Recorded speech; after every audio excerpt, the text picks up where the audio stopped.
I'm Ruben Diaz. Here's your ABC24 News update. A split verdict in the trial of two Shelby County Corrections deputies charged in the death of Gershun Freeman. After 8 days of testimony, a jury found Stephon Jones not guilty on all counts, while Courtney Parham was convicted of criminally negligent homicide and reckless endangerment.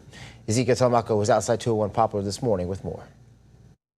That's right. The Freeman family has mixed feelings when it comes to this verdict because, on one hand, one of the officers was found guilty on 2 of those charges, but on the other hand, one of those officers was found not guilty on all of the charges. According to prosecutors, 9 jailers beat Freeman inside of a Shelby County jail in October of 2022. The medical examiners ruled Freeman's death a homicide caused by exacerbation of cardiovascular disease during the physical altercation and restraint. Now, during that trial, jury members were showed surveillance video from inside of 201 Poplar showing officers allegedly beating Freeman and letting 9 minutes pass before anyone began CPR. Indictments against Jones and Parham claimed that the deputies knowingly caused harm to Freeman, resulting in his death. Parham was found guilty on 2 counts, while Jones was found not guilty on all charges. Count 1 as to Mr. Parham. We, the jury, find the defendant Courtney J. Parham guilty of criminally negligent homicide as included in Count 1.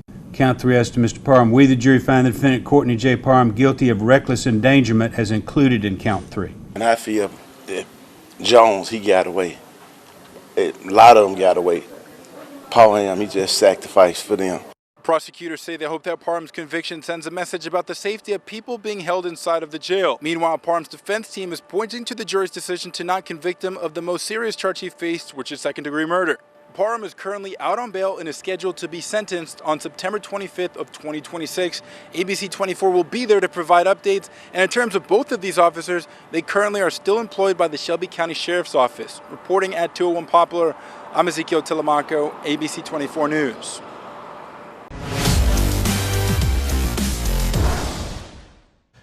All right, high school football is back across the Mid-South. The ABC24's Game of the Week features 2 familiar rivals. Houston hosts Germantown Friday night as the Mustangs look to bounce back from a less than impressive 3-8 season last year.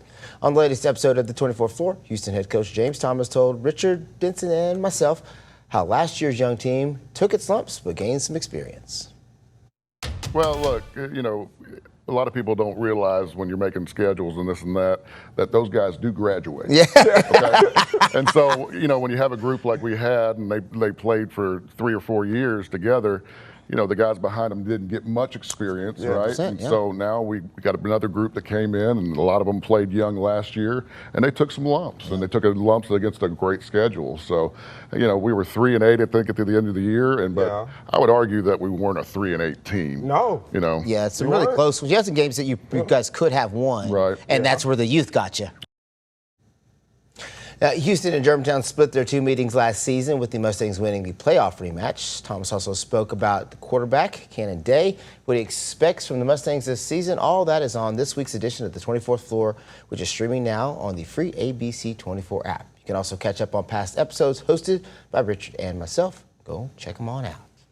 All right, that is your ABC24 News update for now. Thank you so much for watching. I'm Ruben Diaz.